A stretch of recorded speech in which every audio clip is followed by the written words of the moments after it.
नमस्कार, आपके साथ मैं हूं अदिति त्यागी। रात के 8 बजने वाले हैं और जी न्यूज पर ये वक्त होता है बड़े मुद्दों पर बड़ी बहस का। इमरजेंसी के दौर में रामधारी सिंह दिनकर की कविता थी, दो राह समय के रथ का, घर घर नाद सुनो, सिंहासन खाली करो कि जनता आती है। आज एक नई आहट सुनाई थी, पीओके खाली करो कि सेना आती है। आजादी के बाद भारत के मुकुट यानी जम्मू कश्मीर के एक हिस्से पर पाकिस्तान ने कब्जा कर लिया था, वही जिसे आज पाकिस्तान ऑक्यूपाइड कश्मीर यानी पीओके के नाम से जाना जाता है। आज 75 साल बाद पाकिस्तान हमारे देश के उस हिस्से में यानी पीओके में लोकतंत्र को रौंदता रहा है। हमसे हड़पी हुई जमीन पर आतंक की फैक्ट्रियां चलाता है, उनमें आतंकी पैदा करता है, उन्हें जिहादी ट्रेनिंग देता है और सीमा पार कराकर हमारे हिस्से के जम्मू कश्मीर में खून बहाने के लिए भेज देता है, कत्ले आम मचाता है और फिर दुनिया भर में ह्यूमन राइट्स के नाम पर कश्मीर कश्मीर का रोना रोता है। अंतर्राष्ट्रीय बेइज्जती भी करवाता है, लेकिन फिर भी साजिशों से बाज नहीं आता है। जबकि खुद उसके कब्जे वाले यानी पीओके में गिलगिट बाल्टिस्तान में आजादी की लड़ाई जोर पकड़ रही है। और सिर्फ गिलगिट बाल्टिस्तान ही नहीं, बलूचिस्तान की भी यहाँ पर बात होनी चाहिए। वहां के लोग पाकिस्तानी हुकूमत से और उसकी सेना के जुल्मों से तंग आ चुके हैं। वहां खुलेआम नारे लगते हैं कि हमें फिर से भारत के साथ मिल जाने दो। इंटरनेशनल प्लेटफॉर्म पर वहां के एक्टिविस्ट गुहार लगाते हैं कि भारत उनकी आजादी के लिए कुछ करे।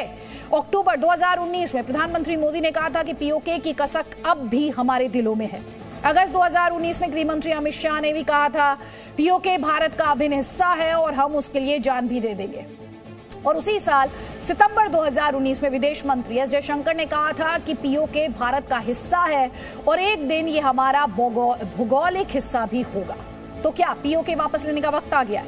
27 अक्टूबर को रक्षा मंत्री राजनाथ सिंह ने संकेत दिए थे, कहा था कि हम जब तक नहीं रुकेंगे जब तक गिलगिट बाल्टिस्तान तक नहीं पहुंच जाते हैं। 3 नवंबर को कांगड़ा की रैली में रक्षा मंत्री ने पीओके को वापस भारत में शामिल करने पर कहा था कि धैर्य रखिए, हम जो कहते हैं वो करते हैं। और अब आज भारतीय सेना के नॉर्दर्न कमांड के GOC Upendra Dwivedi, lieutenant general Upendra Dwivedi का ये बड़ा बयान आया। उन्होंने कहा कि पीओके पर सेना हमेशा तैयार है, बस सरकार के आदेश का इंतजार है। तो क्या पीओके की पाकिस्तान से मुक्ति का वक्त आ गया है? अगर एक इशारे का इंतजार है तो क्या वो इशारा बस होने ही जा रहा है? तो इसीलिए कसम संविधान की में बड़ी बहस हम आपके लिए लेकर आए, क्योंकि पीओके पर भारतीय सेना का ये बड़ा बयान माना जाएगा। ये बहस जरूरी है क्योंकि सेना ने कहा कि पीओके पर सरकार के इशारे का इंतजार है, आदेश का इंतजार है। ये बहस इसलिए भी जरूरी है क्योंकि पीओके भारत का अभिन्न हिस्सा है। और ये बहस इसलिए भी अहम हो जाती है क्योंकि पाकिस्तान पीओके में लगातार ह्यूमन राइट्स वायलेशन कर रहा है। ये बहस जरूरी है क्योंकि पीओके पर पाकिस्तान के कब्जे को भारत लगातार गलत बताता रहा है और इसके खिलाफ पीओके में जो स्थानीय कश्मीरी हैं वो भी लगातार आवाज उठा रहे हैं, पीओके के भीतर भी और अंतर्राष्ट्रीय मंचों पर भी। कई खास मेहमान हमारे साथ हैं, लेकिन उससे पहले जल्दी से रिपोर्ट देखिए आप।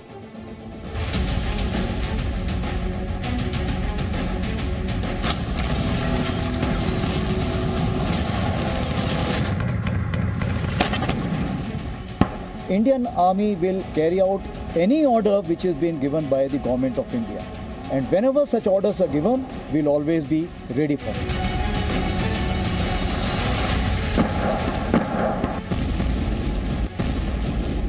पाकिस्तान भी पाक ऑक्युपाइड कश्मीर में आज जो अत्याचार का बबूल बो रहा है, आने वाले समय में उसके सामने कांटे की ही फसल तैयार मिलेगी।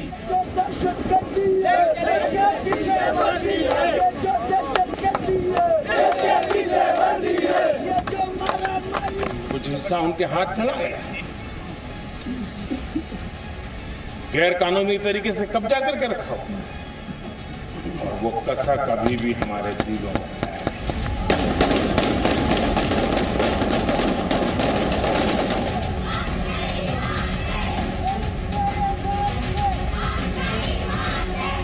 पूरा विश्वास कि आने वाले समय में पाकिस्तान को उसके जुल्मों का परिणाम जरूर मिलेगा।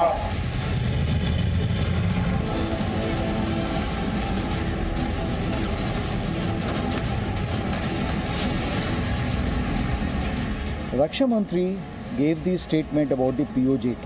Parliamentary resolution already exists on the subject, so therefore it's nothing new. It is part of the parliamentary resolution.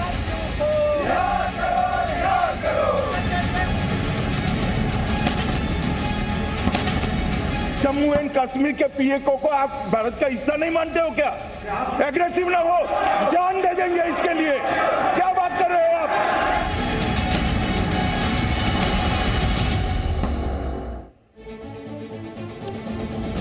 तो आप यहाँ पर देख रहे हैं कि किस तरह से एक के बाद एक स्टेटमेंट्स और जिसमें ये कहा जा रहा है कि पीओके को वापस लेने का वक्त आ गया है। जल्दी से आपको एक बार फिर से सुनवाते हैं कि क्या कुछ कहा गया और ये जो पूरा स्टेटमेंट है इसकी टाइमिंग बहुत ज्यादा अहम है, क्योंकि पीओके से लगातार इस तरह के वीडियोस आते रहे हैं, इस तरह के स्टेटमेंट्स आते रहे हैं जिसमें भारत से हस्तक्षेप कर पीओके को आजाद कराने की मांगे बार बार उठी हैं। रक्षा मंत्री gave the statement about the POJK. As you are aware that parliamentary resolution already exists on the subject, so therefore it's nothing new. It is part of the parliamentary resolution. As far as the Indian Army is concerned, Indian Army will carry out any order which is being given by the government of India, and whenever such orders are given, we'll always be ready for it. तो कई खास मेहमान इस वक्त हमारे साथ हैं। तारिक फतेह आपको स्क्रीन पर दिखाई दे रहे हैं, कॉलमनिस्ट है। MS बिट्टा साहब आपको स्क्रीन पर दिख रहे हैं। जनरल सिन्हा हमारे साथ हैं, SP सिन्हा। और हमारे साथ PMLN के नेता इरशाद अहमद हैं। हमारे साथ एजाज अहमद है, सीनियर जर्नलिस्ट हैं पाकिस्तान से। हमारे साथ डिफेंस एक्सपर्ट हैदर हयात भी हैं। आप सभी का बहुत बहुत स्वागत है। मेरा पहला सवाल तो इरशाद अहमद जी, आपके लिए तो काउंटडाउन शुरू हो गया है। बहुत शुक्रिया जी। काउंटडाउन कैसे शुरू हो गए? जो आप बात कर रहे हैं, आपके जनरल साहब बात कर रहे हैं, ये ख्वाब आप देखते आ रहे हैं पिछले 75 साल से। मैं ये कहता हूं कि इसके लिए, इसकी ताबीर के लिए जरा कदम तो बढ़ाएं, फिर हम आपको बताते हैं कि कश्मीर, आजाद कश्मीर आप लेते हैं या मकबूजा कश्मीर हम आपसे आजाद करवा देंगे कश्मीरियों का जिन पे जुल्म ढा रहे हैं आप। तो काउंटडाउन आप लोगों का शुरू हुआ है। आप लोग उल्टा ख्वाब देख रहे हैं। मतलब मैं ये कहता हूं कि हर रोज ये ख्वाब देख करके आप सोते हैं और सुबह उठते हैं तो देखते हैं कि आर्मी हमारी आपके सर पे सवार होती है, हमेशा से, जब से। लेकिन हम यही कहते हैं, हमारी ख्वाहिश ये है कि काश आप बाज आ जाएं इस दहशतगर्दी से, अमन कर दें खित्ते में, आजाद कर दें कश्मीरियों को।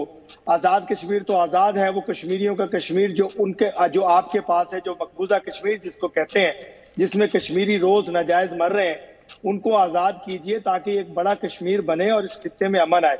और वो कश्मीरी जो कि महकूम है आपके, जो जिन पे जुल्म ढा रहे हैं आप लोग और आपकी आर्मी।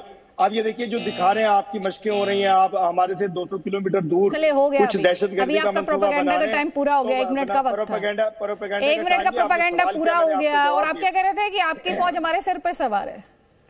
हमारे सिर पे आपकी फौज जो है वो पीओके में सबके सर पे सवार है।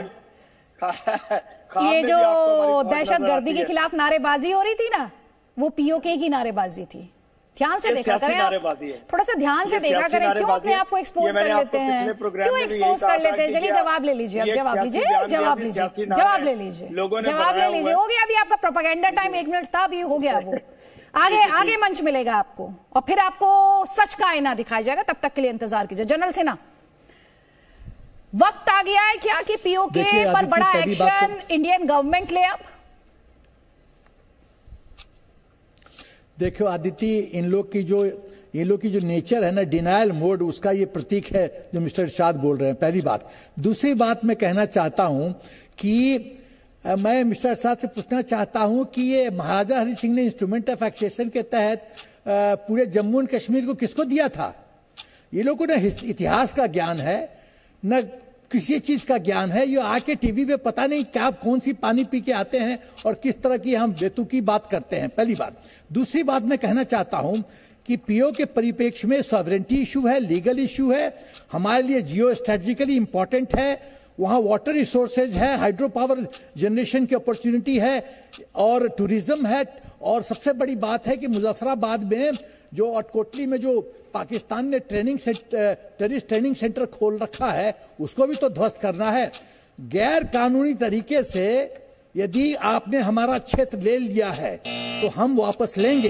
ठीक है, अब इसी पर जवाब हैदर हयात तो अंगुली टेढ़ा करके निकाल लेंगे। आगे आपको फ्लो दूंगी। 1 मिनट का वक्त पूरा हो गया। आपने अवैध कब्जा कर लिया है हैदर हयात, तो वापस तो लेगा जिसका है। Thank you very much Aditi. देखिए, मुझे तो ये समझ में नहीं आ रही कि बार बार ये गीदड़ बक्कियां भारतीय फौज की जानिब से जो सामने आती हैं यानी बेमायनी सी चीजें हैं, या आप अपनी पब्लिक को थोड़ा सा खुश करने के लिए, या अभी मुझे पता है कि गुजरात में चूंकि इलेक्शंस आ रहे हैं तो आप लोगों को एक एंटी पाकिस्तान मंत्रा यहाँ पर चाहिए, उस रेटरिक के लिए यहाँ पर हमारा भारतीय मीडिया जो पूरी तरह स्पॉन्सर्ड है बीजेपी की तरफ से, वो अब वो चीजें यहाँ पर डिस्कस करना शुरू हो चुका है, जिससे कहीं ना कहीं आप लोग को थोड़ा सा बेनिफिट दें। जो हम लोगों ने देखा कि गुज़िश्ता जनरल इलेक्शंस में भी भारतीय मीडिया ने भरपूर साथ दिया, भारतीय फौज ने भरपूर साथ दिया था नरेंद्र मोदी का। तो अभी भी गुजरात इलेक्शंस में जब आप लोगों को नजर आ रहा है कि बीजेपी की पोजीशन शायद वो उतनी बेहतर नहीं है, तो अब इस तरह की चीजें आप लोगों ने करना शुरू कर दी हैं। आप लोग कर क्या सकते हैं और उसका जवाब क्या आएगा? ये मेरा ख्याल है कि 27 फरवरी की तारीख आप लोगों को भी भूली नहीं होगी, ज्यादा पुरानी बात है नहीं। तो ये जनरल साहब ये जो बातें कर रहे हैं, बेहतर है कुछ करके देखें, फिर उनको खुद पता चल जाएगा, दूध का दूध और पानी का पानी हो जाएगा। वो F-16 किसका गिर गया था?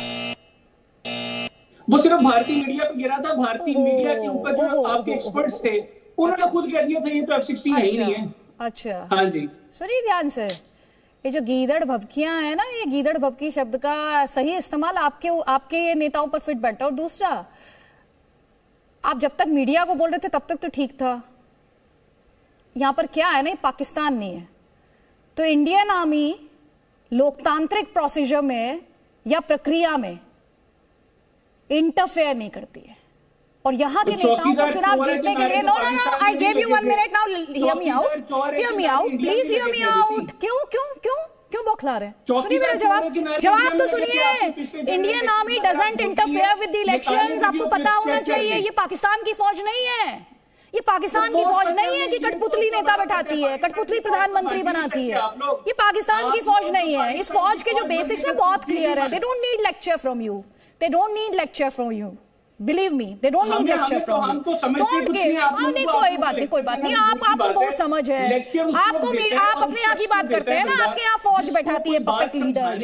इमरान खान के लिए यही कहा जाता था, जनरल बाजवा और इमरान खान नियाजी में ठन गई जब, तो उनको आउट कर दिया। आपकी जो मौजूदा सरकार है उस पर भी यही आरोप लगते हैं। इससे पहले भी आपके यहाँ कितनी बार तख्ता पलट हुआ मुझे बताना पड़ेगा क्या? प्लीज चलिए, कोई बात नहीं। MS बिट्टा साहब, 1 मिनट आपका। बौखला जाते हैं। देखो, अभी इरशाद साहब और ये पत्रकार साहब बोल रहे थे कि चुनाव एक मुद्दा बना है। इन्होंने जो बात अभी कही, 370 धारा जब हटी थी उस वक्त क्या था?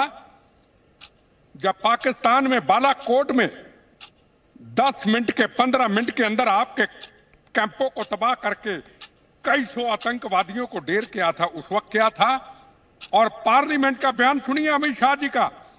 ये वो 3 लोग हैं, एक नरेंद्र मोदी, एक अमित शाह और एक राजनाथ सिंह। और ये आप हमारे फौज का वो जर्नल, ये पहली बार मैंने अपनी जिंदगी में सुन रहा हूं दीदी जी कि फौज के इतने सीनियर अधिकारी ने ये कहा कि सरकार हुक्म दे हम तैयार हैं, हमारी तैयारी है, हम छेड़ते नहीं है। आप हमें छेड़ के देखिए। और पिछली डिबेट में इरशाद साहब थे, ऑक्यूपाई कश्मीर का चर्चा अदिति जी मैंने किया था, और पहली डिबेटों के अंदर जब 370 धारा हटने वाली थी, 2 दिन पहले डिटेलों में आपको कहा था 370 धारा हटेगी। इरशाद जी आपको ये बता दें, ये कश्मीर का राग रोना बंद करें। ठीक है बेटा साहब, मैं भी आपको यहाँ पर रोक रही हूँ। अभी 1 मिनट का वक्त पूरा हो गया, एक और कमेंट मुझे लेना है। Ejaz Ahmed ji, general Ayub Khan, general Pervez Musharraf, general Ziaul Haq, ये सब कहाँ थे? ये तो आप ही के इतिहास में दर्ज हैं। ठीक है, हमारे यहाँ तारीख शायद इतनी अच्छी ना हो, लेकिन आपके यहाँ भी तो सोनिया गांधी को आपकी फौज ने प्राइम मिनिस्टर नहीं बनने दिया ना। वो क्या था? सोनिया गांधी को प्राइम मिनिस्टर नहीं बनने दिया, भारत की फौज ने। आपके लिए मेरा मशवरा ये है कि आप ये एंकरशिप छोड़िए, बंदूक उठाइए और सरहद पर आ जाइए, क्योंकि आप किसी तरफ से भी आप इंडिपेंडेंट एंकर नहीं लगती। नंबर 1। नंबर 2 ये है कि जरा दुनिया को पढ़ा कीजिए ना। आपने अपनी एक दुनिया बना ली और उसमें खुश हैं और उसमें एक प्रोपेगेंडा किए चले जा रहे हैं। ऑल पार्टीज हुर्रियत कॉन्फ्रेंस हो, OIC हो या इंटरनेशनल ह्यूमन राइट्स कमीशन हो, वो सारे के सारे जो इंडियन जो सेना जो है या इंडियन फौज जो है, वो जो मकबूजा इंडियन कश्मीर है, वहां जो मजालिम करती है उसके ऊपर दुनिया आवाज उठाती है। उसके ऊपर दुनिया तशवीश का इजहार करती है। आप ये दो लोग कहीं से पैसे देकर शायद पकड़ने पाकिस्तान के साथ जो कश्मीर है, जहां एक इंडिपेंडेंट प्रेसिडेंट है, एक इंडिपेंडेंट असेंबली है, एक इंडिपेंडेंट प्राइम मिनिस्टर है, आपने तो ये सब चीजें खत्म कर दी ना। वहां गवर्नर रूल लगा दिया, कभी वहां आप वज़ीर आला ले आए, एक्सेशन सर्टिफिकेट। तो इजाज़ अहमद जी, 3 सवाल है मेरे। एक सोर्स मुझे बताइए जो आज आपने भारतीयों को और दुनिया को एनलाइटन किया है कि मिसेस गांधी को, सोनिया गांधी को इंडियन आर्मी ने प्राइम मिनिस्टर नहीं बनने दिया। ये विजडम, ये पर्ल ऑफ विजडम, इसका सोर्स क्या है? सर, आप पत्रकार बता रहे हैं ना अपने आप को, पत्रकार बता रहे हैं। और सुनिए ध्यान से, एजाज अहमद जी ध्यान से सुनिएगा। आपने मुझसे कहा था ना कि मुझे उठा के गन उठा लेनी चाहिए। सुनिए ध्यान से, आप जिससे बात कर रहे हैं सुन लीजिए ध्यान से ना। आप बोल रहे थे 1 मिनट मैंने आपको प्रोपेगेंडा चलाने दिया, तथ्यों से कोसों दूर थे आप जिससे बात कर रहे हैं, उसके घर में वो लोग हैं जो गन उठाते हैं टेररिस्ट के खिलाफ। उसको आपके लेक्चर की जरूरत नहीं है। और दूसरी बात ध्यान से सुनिए, आप ध्यान से सुनिएगा एजाज अहमद, आप पहले मुझे ये बताएंगे सोर्स क्या है कि सोनिया गांधी को भारत की फौज ने प्राइम मिनिस्टर नहीं बनने दिया। अब आप मुझे बता दीजिए क्या है इसका सोर्स। आपके चिल्लाने से नहीं होगा सर।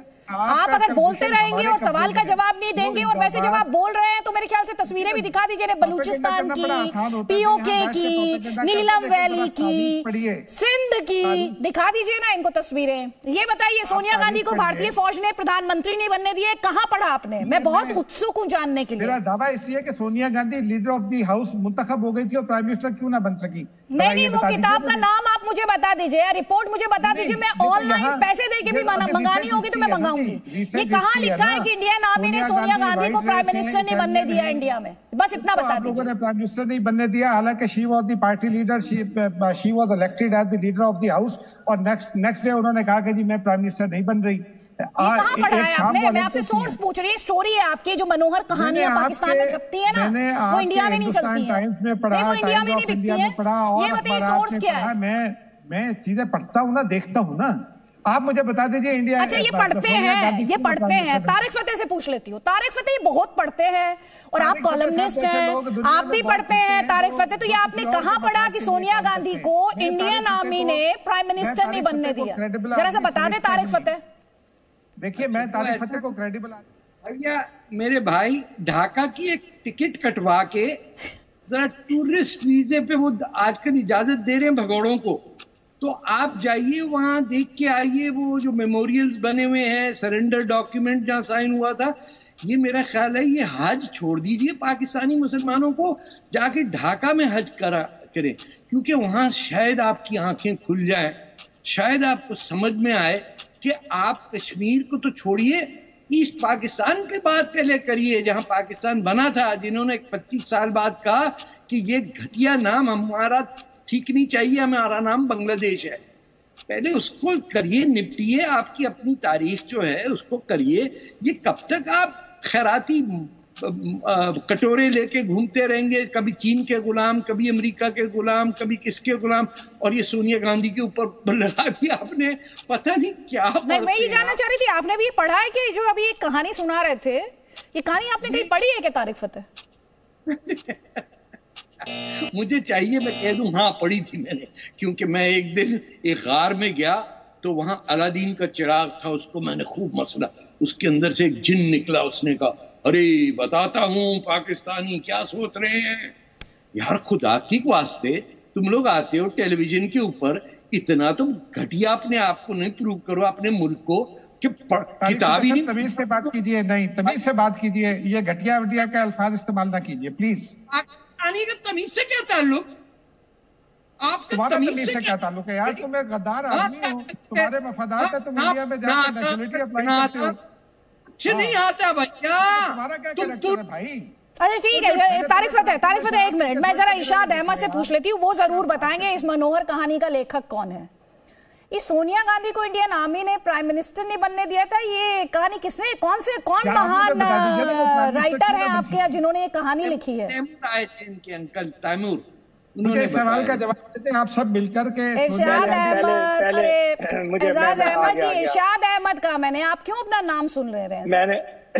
मैंने ये कहा कि कुछ ये थोड़ा सा गोलमोल कर गए एजाज अहमद भाई, कि आप मुझे ये बताइए कि राजीव गांधी और इंदिरा गांधी को किसने मारा था? आपकी फौज ने मरवाया था उनको, और किसने मारा था? हमारे सिख भाई ने, किसी ने मारा था? ये हुआ या आपने मारा था? आप तारिक फतेह साहब, आपने मनोहर कहानियां ही छपती हैं क्या? एक वो सुना रहे थे, दूसरी आप सुना रहे हैं। नहीं, दूसरी आप सुना रहे हैं। पत्थर रगड़िए, जिन निकालिए। मैंने तो सोचा था आप सीरियस टॉपिक पे बात करने के लिए बुलाया था। मुझे लगा था पीओके को लेकर थोड़ी सी चिंता होगी आपको, थोड़ा सा मंथन आप करेंगे, थोड़ी गंभीरता से बातें करेंगे, सीरियसनेस दिखाएंगे, और आप तो एक के बाद एक स्टोरी सुना रहे हैं सारे मिलके। जवाब भी ना दें, क्या आदमी आप मेरे आजाद कश्मीर की बात करें, मैं आपको जवाब भी ना दूं। आप पत्थर रगड़े और गारों में जाएं, आप उनको निकालें, मैं बात ना करूं। आप बात कर रहे हैं तुम्हारा आजाद कश्मीर की, आप चले जाए बांग्लादेश में, कौन सा आजाद कश्मीर है तुम्हारा? क्या हमें बोलने के लिए बुलाते हैं, हमें बोलने के लिए इजाजत होती है, या आप शोर डालते जाए? कब से हो गया? अब जैसे जनरल साहब मुसलसल बोल रहे हैं, जब जनरल साहब बोले मैं इनके दरमियान नहीं बोला, आपको दिया था ये लेकिन क्योंकि उनकी कहानियां तो सुने, पता तो चले कौन सी। अभी थोड़ी देर पहले एजाज अहमद शायद कह रहे थे अपनी दुनिया। नहीं भाई, अपनी दुनिया में तो हम रहते हैं, लेकिन हमारी दुनिया में हर कोई आना चाहता है। भाई साहब, आपकी दुनिया तो अलग ही लेवल की है, आपकी दुनिया तो एकदम ही अलग लेवल की है। मैंने आपसे एक सवाल किया कि क्या सवाल किया? राजीव गांधी को किसने मरवाया? अरे सवाल है ये मेरा, तुम्हारा कैसे ये पता है किसने मरवाया? सुनिए ध्यान से, किसने मरवाया? उसी ने मरवाया, उसी ने मरवाया जिसने बेनजीर भुट्टो को मरवाया था। ऊपर इल्जाम ना लगा। उसी ने मरवाया जिसने नवाज शरीफ को देश से निकलवा दिया।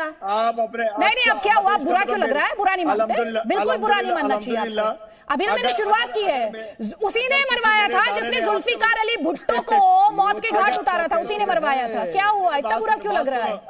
इतना भी तो शुरुआत हुई है सर। अरे इतना बुरा नहीं मानते शाद अहमद जी। और बलूचिस्तान की तस्वीरें फुल स्क्रीन प्लीज, पीओके की तस्वीरें फुल स्क्रीन प्लीज, सिंध की तस्वीरें फुल स्क्रीन प्लीज, एफएटीएफ ने इनका कच्चा चिट्ठा फुल स्क्रीन प्लीज, और साथ ही हो सके तो जरा इन्हें इंस्ट्रूमेंट ऑफ सरेंडर भी दिखाइएगा बुलेटिन में आगे चलकर। अभी मत दिखाइएगा अभी इस डिस्कशन में, नहीं तो ज्यादा ही बुरा लग जाएगा इन्हें। ये शिकस्त कहां भूल पाए होंगे अभी तक? 71 तो कैसे ही भूलेंगे ये। जल्दी से एमएस बिट्टा साहब। देखो, ये बार बार राजीव गांधी और इंदिरा गांधी की बात कर रहे हैं। मुद्दा आज का था पीओके का। ये पीओके के मुद्दों को भड़काना चाहते हैं, और इनको पूछना चाहता हूं, पंजाब में हथियार किसने भेजे थे? पंजाब में 36,000 बेगुनाहों का कत्लेआम करने वाला कौन था? आईएसआई थी, पाकिस्तान के आपके ऑफिसर थे। याद है आपको? आप याद कीजिए वो वक्त को, 93-94 के वाघा बॉर्डर के अंदर 2 लाख की भीड़ लेके गया था मैं। कच्छ बॉर्डर पे 1 लाख की भीड़ थी, वर्दी के बगैर थे, एक आम नागरिक। आपके छक्के छुड़ा दिए थे और आप मेरे नाम पे फतवे पड़ा करते थे। ये वो आईएसआई, अरे आपके मुल्क में जाके आप कह रहे हैं मेरे जवान शहीद कराते आपके लोगों को करते हैं। हिंदुस्तान आज हिंदुस्तान का प्रधानमंत्री की बात। एक सेकंड इरशाद अहमद, आपके लोगों को इंडियन है वो, प्रधानमंत्री इंडियन है वो नरेंद्र मोदी दूसरी बार और तीसरी बार फिर आने वाला है। और पीओके पंजाब में जाके मेरे जवान आपके लोगों को मार रहे हैं। मैं उनकी बात कर रहा हूं कि आपकी जिंदगी कहां होती है? आप लोग कहां सोए होते हैं? आपने बेनजीर पे आ गए आप। अभी आप खुद कह रहे हैं कि पंजाब में आपके लोगों को मारते हैं हम लोग। आईएसआई ने मारा। आपके लोकतंत्र नाम की कोई चीज नहीं है। हिंदुस्तान एक लोकतंत्र मुल्क है, लोकतंत्र मुल्क, और जिसका प्रधानमंत्री नरेंद्र मोदी जी हैं। और आप देखिए हिंदुस्तान में क्या क्या मसले हल हुए। बाबरी मस्जिद आज तो मैं देख रहा हूँ क्या दंगा फसाद हुआ? क्या कोई दंगा फसाद हुआ? क्या को गोली चली? दे दी है? क्या हुआ? गोली मारने का 370 धारा, क्या को गोली चली? क्या कोई दंगा फसाद हुआ? 3 तलाक हिंदुस्तान के अंदर क्या को दंगा हुआ? क्या को फसाद हुआ? ये आजाद हिंदुस्तान की तस्वीर है। और आपका पाकिस्तान आईएसआई का गुलाम, और आपके प्राइम मिनिस्टर रोज बदलते रोज। हमारा प्रधानमंत्री जल्दी नहीं बदलने वाला। आप मेरी आर्मी आईएसआई आपके गले में फंसी हुई है। अरे क्या बात कर रहे हैं? मेरी सामने है अभी इमरान खान बदला। इरशाद अहमद, आप खुद तो देख पा रहे हैं, इरशाद अहमद, आप खुद को टीवी पे देख पा रहे हैं? जी न्यूज दिख रहा है आपको? मैं दिख रहा है, मुझे सब कुछ दिख रहा है। हाँ दिख रहा है। आप जरा सा फुल स्क्रीन तस्वीरें ले आइए। इरशाद अहमद को दिखाई तस्वीरें, कौन दिखाई दे रहे हैं इनमें? ये कुछ साइन हो रहा है, कुछ ऑटोग्राफ शायद दिया जा रहा होगा ना आपके हिसाब से। ये कौन साइन कर रहा है? इनका नाम क्या है?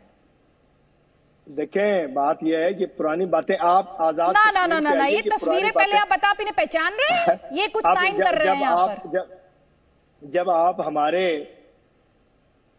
से डरते हैं, हमारी एजेंसियों को कहते हैं आपके लोग पंजाब में मार दिया आकर के, हमने इसका मतलब बड़ी ताकतवर फौज है। साइन कर रहे हैं, पाकिस्तानी मानते हैं आप इन्हें? नहीं मानते इरशाद अहमद? ये पाकिस्तानी, इन्हें पाकिस्तानी मानते हैं नहीं मानते आप? पहले ये तो बताइए इरशाद अहमद, मैं आपसे क्या पूछ रही हूँ? तस्वीर चल रही है, तस्वीर मैं आपसे सवाल कर रहा हूँ।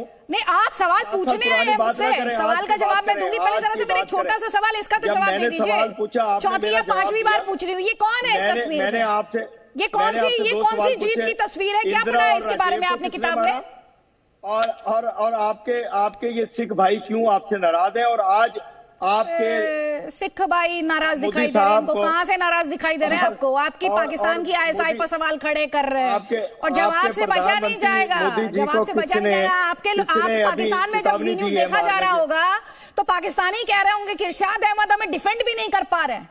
नहीं, ये जनरल साहब का नाम तो बताइए पाकिस्तान के। मैं कह रहा हूँ 50 साल पुरानी बात छोड़िए, आज की आर्मी और ध्यान से देखिए। आज आइए, आज एक सेकेंड, और इस तस्वीर में एक बात आपने मिस कर दी है इरशाद अहमद। जैसे जनरल आपके जनरल साहब ये कह रहे थे कि मैं नहीं इरशाद अहमद, तस्वीर पर थोड़ा सा बात करना चाहती हूँ। आपको अभी थोड़ी देर पहले सिख भाइयों की बहुत चिंता हो रही थी। मैं 60 साल नहीं इरशाद अहमद, मेरा सवाल मैं भूलूंगी नहीं, सुन लीजिए ध्यान से। आपको इसमें सिंह साहब दिखाई दे रहे हैं? नहीं दिखाई दे रहे हैं आपको? अभी आपको सिख भाइयों की बहुत चिंता हो रही थी, आपको दिखाई दे रहे हैं नहीं दिखाई दे रहे हैं? ये तस्वीर याद है? मेरा सवाल आपको याद है कि नहीं याद? आपका सवाल तो सवाल का जवाब टीवी पर आ रहा है। आपके सवाल पर जवाब टीवी पर आ रहा है, देखिए ना उसे, देखिए और तस्वीर के बारे में बताइए। चलिए कोई बात नहीं, आपको याद नहीं होगी, कोई बात नहीं। चलिए थोड़ा और ध्यान से देखिएगा, थोड़ा पढ़िए, आपको यूनिवर्सिटी में क्या पढ़ाया गया। इस पे मैं हैदर हयात से पूछ लेती हूँ, डिफेंस एक्सपर्ट है, मुझे बताए गए। हैदर हयात, ये कब की तस्वीरें हैं? गीदड़ भबकी वाली ये तस्वीरें इन्हीं की बात कर रहे थे ना? मैं एक्सपेक्ट करूंगा कि आप थोड़ी सी ब्रेव बनेंगी और ये भी दिखाएंगे। ये जरा माजी करीब की तस्वीर है, सुनिए ध्यान से। अभी एक तस्वीर से इतनी बौखलाहट, ये जरा देखिएगा, बताइएगा ये कौन है? सुनिए ध्यान से, ये आपसे सवाल है मेरा। ये जो है ना, वो हिंदुस्तान जो जिसकी आप बात कर रहे हैं, जो इस समय तस्वीरों में आपको दिखाई दे रहे हैं स्क्रीन पर, ये इंडिया के हीरो। नहीं, मैं तो अपनी तस्वीर का पूछ रहा हूँ। नहीं, मैं ये कौन है जो हथियार, अच्छा सुनिए ध्यान से, ये हथियार रखने वाले कौन है?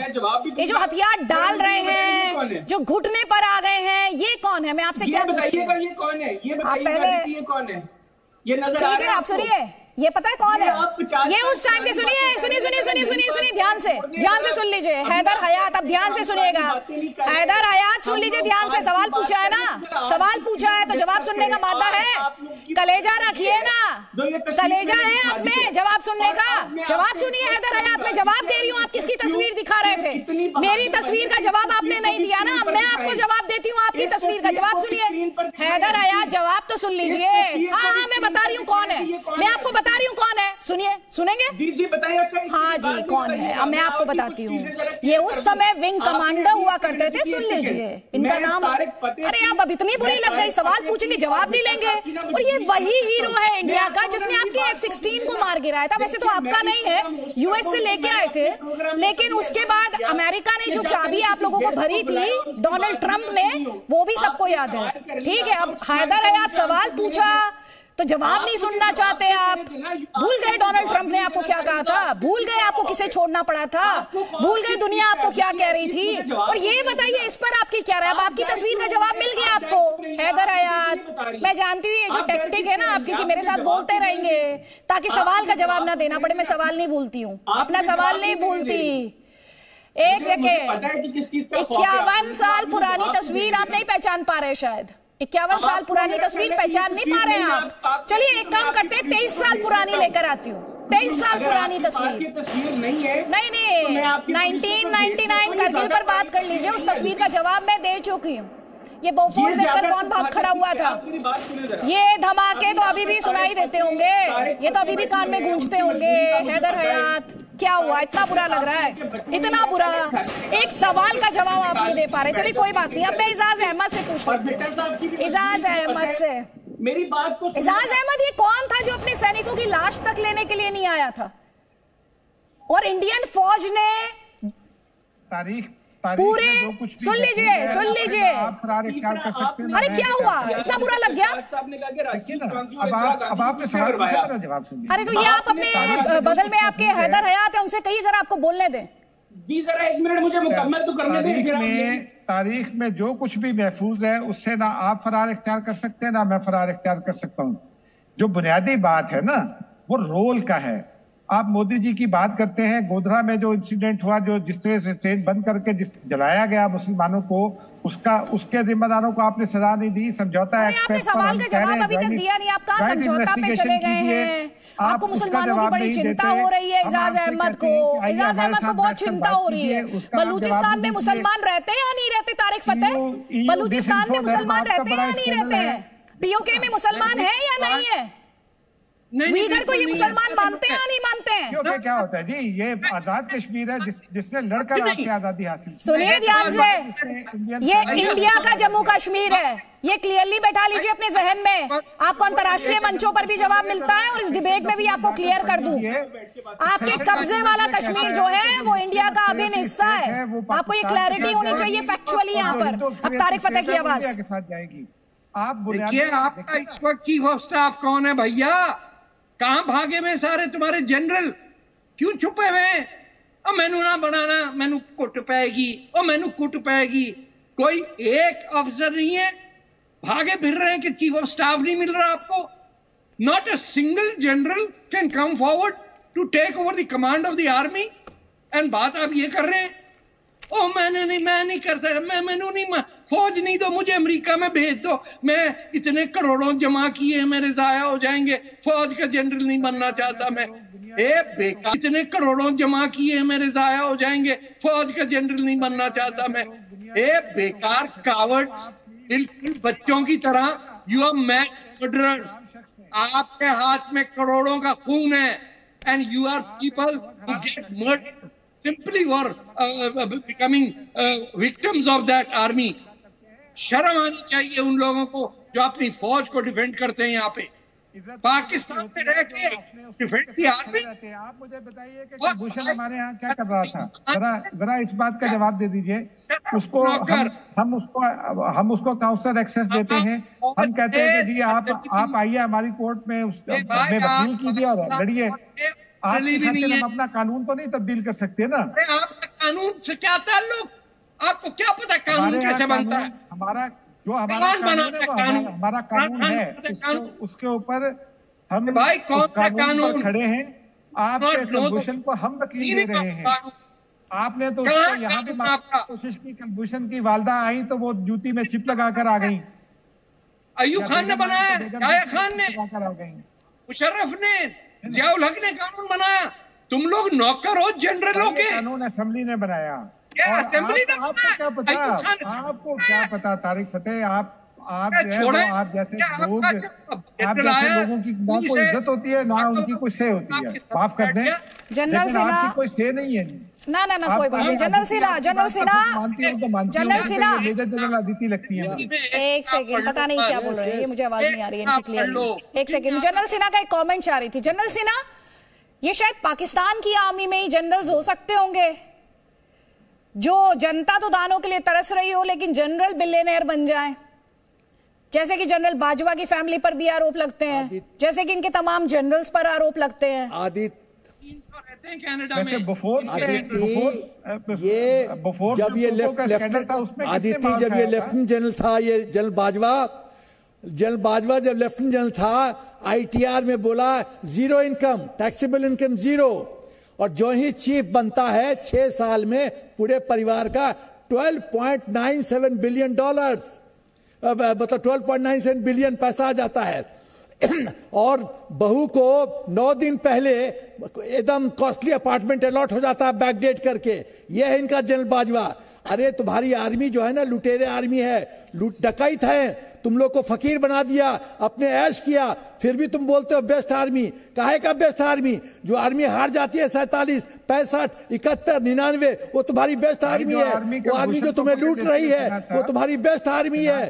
अरे अरे अरे कितने बुद्धू की तरह बिहेव करोगे?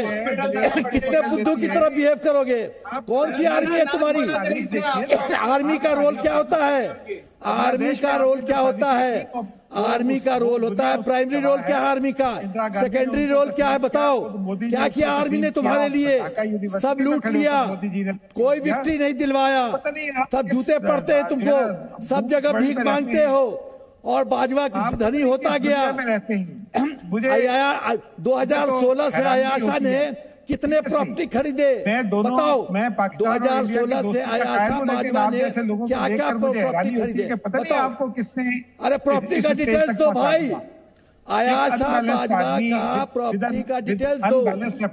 वो तुम्हारा मिट्टू है ना, मिट्टू जनरल बाजवा का समझी, सारी हिस्ट्री नॉलेज आप ही के पास है। कितना प्रॉपर्टी खरीदा है जनरल सिन्हा, एक सेकंड रुक जाइए। मुझे बताइए क्या मोदी जी ने ढाका यूनिवर्सिटी में खड़े होकर ये नहीं कहा था कि बांग्लादेश तस्वीर पर आप जवाब दे दीजिए जरा मुझे। तस्वीरें जो थोड़ी देर पहले दिखा रहे थे जिसपे हैदर हयात एकदम खामोश, उनका शुरुआत ही एक तस्वीर से हुई, जवाब मिलने के बावजूद उस तस्वीर पे कुछ बोल नहीं पाए वो। क्या नरेंद्र मैं समझ सकती हूँ कैसे बोलते मैं उसी पर बात कर रहा हूँ। हाँ, नरेंद्र मोदी जी ने ढाका यूनिवर्सिटी में खड़े होकर ये नहीं कहा था कि हमने बांग्लादेश बनवाया।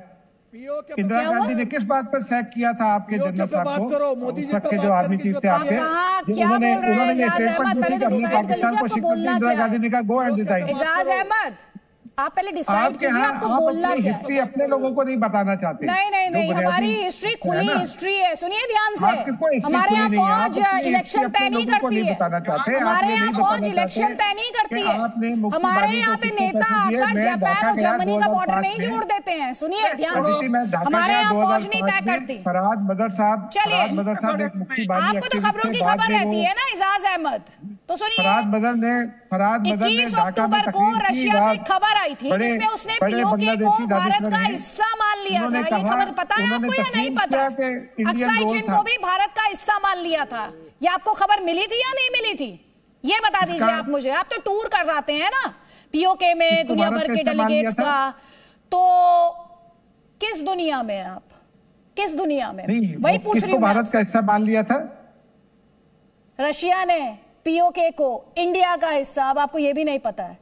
रशिया आपका एलाय था जब तक एलाय था। अब आप तो रशिया से लेकर आप अमेरिका की गोद में चले गए वापस। 21 अक्टूबर के बाद क्या तस्वीर बदल गई है क्या? 21 अक्टूबर के बाद क्या कुछ बदल गया है क्या? ये जो डिप्लोमेसी होती है ना, डिप्लोमेसी में ये सारी चीजें डिप्लोमेसी में भी हार गए। हर मुल्क अपने अपने से तो हारे ही मैदान में, डिप्लोमेसी में भी हार गए, मान लिया। लेकिन मुझे ये बताइए, दर्शकों को हम बताते हैं कि ये इतनी बौखलाहट जो इस डिस्कशन में आपको दिखाई दे रही है हमारे पाकिस्तानी गेस्ट की, इस बौखलाहट का आधार क्या है? लेफ्टिनेंट जनरल द्विवेदी का जो स्टेटमेंट है, जरा सुनवाइए, दर्शकों को सुनवाइए उनका बयान। फरहाद मदर एक्टिविस्ट थे और ओहदेदार थे मुक्ति बानी के। ही वाज द वन जिसने ये तस्लीम किया कि मुक्ति बानी को इंडिया से पैसा आया। जनरल साहब का स्टेटमेंट सुनवा दीजिए। रक्षा मंत्री gave the statement about the POJK. As you are aware that parliamentary resolution already exists on the subject, so therefore it's nothing new. It is part of the parliamentary resolution. As far as the Indian Army is concerned, Indian Army will carry out any order which is being given by the government of India. And whenever such orders are given, we'll always be ready for it. तो general Dwivedi को आप सुन रहे हैं, सीधे तौर पर कह रहे हैं कि जब भी हमें इंस्ट्रक्शन आएगी, हमें ऑर्डर आएगा, हम उसके लिए तैयार है। बिट्टा सर, ये बौखलाहट इसी बात को लेकर है? देखो, ये बातें करती बहुत बड़ी बड़ी बातें। अभी फतेह साहब ने एक एक बात जो अनुभव था उनका, उन्हें बिल्कुल चुन चुन के कही। जनरल सिन्हा साहब ने कही। मैं इनसे एक सवाल पूछना चाहता हूं, क्या जब से नरेंद्र मोदी जी आए, हम पिछली बात नहीं दोहराना चाहते, हम आपकी बात मान लेते, हम 71 जंग की बात नहीं दोहराना चाहते, आपकी बात मान लेते हैं। क्या आज का हमारा प्रधानमंत्री नरेंद्र मोदी जी आपके पाकिस्तान में गए थे, हिंदुस्तान के लोगों को नाराज करके गए थे? नवाज शरीफ के पास गए थे। बार बार कहता हूं कि पाकिस्तान हो या हिंदुस्तान हो, हम अमन शांति चाहते हैं, कोई कत्लो गारत ना हो। मेरी बात सुनिए, बाद में बोलिएगा, बीच में मत बोलिएगा। क्या हुआ? आपने दीनानगर पठानकोट की घटना की क्योंकि आईएसआई प्राइम मिनिस्टर से, राष्ट्रपति से ऊपर थी, और उसके बाद गोली आपकी तरफ से एक चलती है, 100 गोली हमारी तरफ से चलती है, और आपकी 370 धारा हमने हटा करके अमन शांति दिया कश्मीर के अंदर। और जो वहां मारे जाते हैं ना, जिनको कहते हैं हमारे बच्चे हैं, रोल रोल के मारते हम कहते हैं प्रॉब्लम है, हमें सॉल्व करना चाहिए। हम किस चीजों के जिम्मेदार हैं? आपने की, आप लोगों ने, आप लोग प्लेबिसिट से भाग गए, आप लोगों ने वहां फौज उतारी, आप लोग प्लेबिसिट से भाग गए, और उसके बाद आप ये समझते हैं कि आप कबूतर की तरह आंखें बंद कर लेंगे और दुनिया आपकी बात मान लेगी। आंखें, अरे आप ये नहीं होता है, आप तो आईएसआई के गुलाम है, आपकी पॉलिटिकल पार्टियां आईएसआई के गुलाम है। जिसको चाहे बेनजीर भुट्टो को मार दो, भुट्टो को फांसी लगा दो, मुशर्रफ को कर दो, कुछ भी कर दो। अदालत में मामला है, अदालत में साबित हो जाएगा अगर किसी ने मारा। की हालत है। लेकिन हमारे मुझे बताइए, इंदिरा गांधी को किसने मारा? राजीव गांधी को मद्रासी औरत राजीव गांधी के गले में हाथ लगाने आई और उसको उड़ा दिया। के हिसाब से चलती है। आपके मजालिम को आपके लोगों के साथ होता है, तो आप इंडिया में दिखाई दे जाता है ना। टुकड़ों पे पलते हैं। राजीव गांधी को मारा, आप राजीव गांधी को छोड़ दीजिए, चलिए, आप बहुत पाक साफ हैं, आप बहुत अच्छा मुल्क है। एक सेकंड, आप FATF की ग्रे, एक सेकंड रुक जाइए बिट्टा जी, एक सेकंड रुक जाइए सब प्लीज। आप FATF की ग्रे लिस्ट में क्या कर रहे थे सर? बस मेरा इतना ही सवाल है आपसे। देखिए, FATF की ग्रे लिस्ट की बहुत सारी वजूहात थी, ठीक है, और अब हम निकल गए। आपने तो भरपूर कोशिश की कि हम नहीं निकल सके, हम निकल गए। पहले भी निकले हैं, बीते 17 साल में। नहीं सुनिए, बीते 15-17 साल में तो आप कई बार इन एंड आउट हुए हैं वहां से। थोड़ी देर के लिए बाहर आते हैं, फिर आप चले जाते हैं ग्रे लिस्ट में। अरे सुनिए, अरे आप ये कह रहे हैं पूरी, अब आपकी एक बात तो एकदम स्पष्ट है कि जो दुनिया है वो इंडिया के साथ खड़ी होती है। कुल मिलाकर यही कह रहे हैं ना आप विक्टिम हैं, क्योंकि इंडिया के साथ दुनिया खड़ी हो जाती है, ये मान रहे हैं ना आप? ये मान लिया ना आपने कि दुनिया भारत के साथ खड़ी होती है, और भारत में इतनी ताकत है कि वो जैसे चाहे उसे एक्सरसाइज कर सकता है। मान लिया ना आपने एजाज अहमद? ये मान, अब गोल पोस्ट मत चेंज कीजिएगा, अब गोल पोस्ट मत चेंज कीजिए। आपसे क्या सवाल पूछ रही हूँ? आपके मुताबिक इंडिया ने आपको ग्रे लिस्ट में डलवाया, आपके मुताबिक इंडिया ने आपको ग्रे लिस्ट में डलवाया, पूरी दुनिया इंडिया के साथ आकर खड़ी हो गई, पूरी दुनिया इंडिया के साथ आकर खड़ी है। साजिशों का एक सबूत कुलभूषण यादव मौजूद है। अच्छा, पिछले 17 साल से 15 साल से आप ही के खिलाफ साजिशें, साबित कीजिए। FATF में आप ही के खिलाफ साजिशें हो रही हैं। देखिए ना, वो पाकिस्तान में क्या कर रहा था? पाकिस्तान में वो अजमल कसाब क्या कर रहा था? सैयद सलाउद्दीन क्या कर रहा है पाकिस्तान में? मसूद अजहर क्या कर रहा है पाकिस्तान में?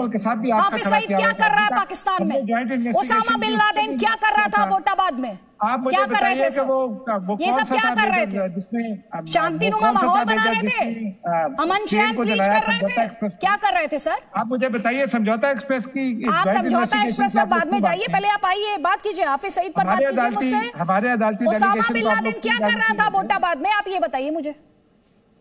वो जो भी कर रहा था उसमें तो आप सब लोग उसामा बिन लादेन को पैसे दे रहे थे ना उस वक्त। अच्छा, हाँ, ये तो आपके यहाँ हमारे यहाँ जो है औलादगी पसंदी की तहरीक चलाने वाले एक साहब, अच्छा, आपके यहाँ ओसामा बिन लादेन था और उसे इंडिया पैसे दे रहा था। सर कहाँ पढ़ते हैं सर?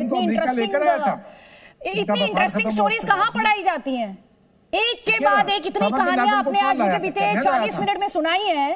हमारे दर्शकों को आज कॉमेडी देखने की जरूरत नहीं है। आपके 12 लोग जलालाबाद में आज कॉमेडी शो देखने की किसी को जरूरत नहीं है।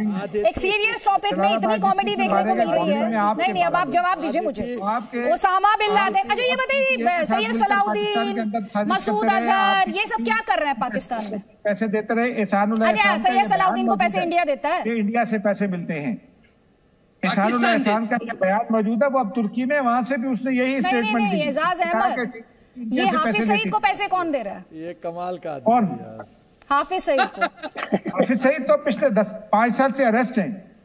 अच्छा, हाफिज सईद पिछले 5 साल से अरेस्ट है, उसके घर पर धमाका किसने किया वैसे? अच्छा, आप लोगों को लोग इन्वॉल्व सुनिए ध्यान से, सुनिए हाफिज सईद अरेस्ट है। सरबजीत सिंह पाकिस्तान में सुनिए ध्यान से, आप हाफिज सईद टेररिस्ट है ना?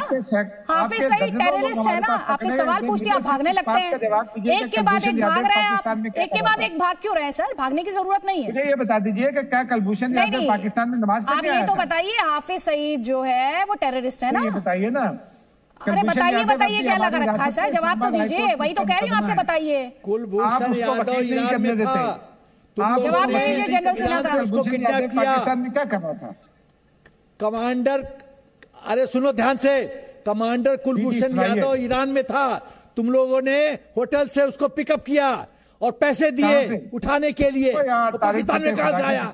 पाकिस्तान में कहां से आया हो तुम लोग? कुछ पता नहीं है, पता नहीं क्या खा पी के आते हो तुम लोग, सिर्फ बकवास करते हो टीवी पे, तुमको कुछ पता नहीं है, यहाँ से गिरफ्तार हुआ, तुम लोग को कुछ पता नहीं है। और पीओके के बारे में बोलना चाहता हूं मैं, सुनो, वो पकड़ा गया। राइट ऑफ ओनरशिप बताओ पीओ को क्या? तुम कैसे मालिक हो? मौजूद है, उसको आप किस आधार पे तुम मालिक हो पीओके का? तुम किस आधार पे पीओके का मालिक हो बताओ मुझे। क्या लीगल डॉक्यूमेंट है? क्या लीगल डॉक्यूमेंट है तुम्हारे पास? मुझे मालिकाना प्रूफ करो पीओके का। अच्छे नहीं लगते कानूनी तरीके से। अरे कुछ पता नहीं तुमको, तुम लोग प्यार से बात, तुमको कुछ पता नहीं है। तुम लोग भांग खा के आते हो टीवी पे, पाकिस्तान में क्या करने आया था? भांग खा के टीवी पे आते हो, नमाज पढ़ने आया था तुम। अरे वो तो ईरान में था, वो ईरान में था, कुछ नहीं पता तुमको। ईरान से तुम उसको पिकअप किए हो। नेवल कमांडर ईरान में क्या कर रहा था? फर्स्ट कीजिए, ईरान में था।